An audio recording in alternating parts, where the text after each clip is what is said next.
ก็สาวเบื่อเวียงใสอยู่กันแต่ใจน้องสาวงามเลือสาวเหยียบกันดินแดนหากจง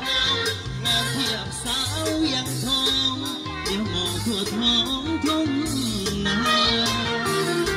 สาวเสียงขอให้รออายก่อนเถิดนะ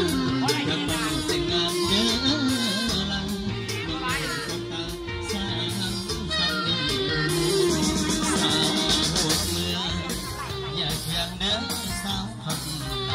สงการคนเดินหาสองเฮามาเปลี่ยนสาวเสือเดินส่งเที่ยวทำงานผู้นำสุขใจอย่างบ่มีอ่ะเดี๋ยวว่าเรื่องคนที่ห้า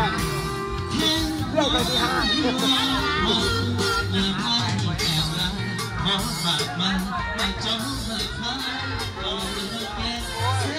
เพราะว่าที่ไทยสดอยู่บริสุทธิ์อยู่ที่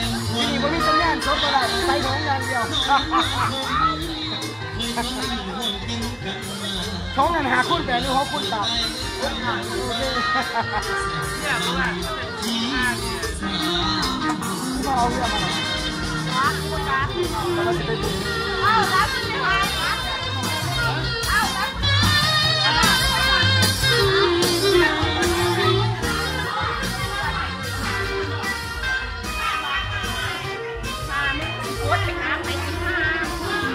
ไปกับการหลังไอ้ก็จะ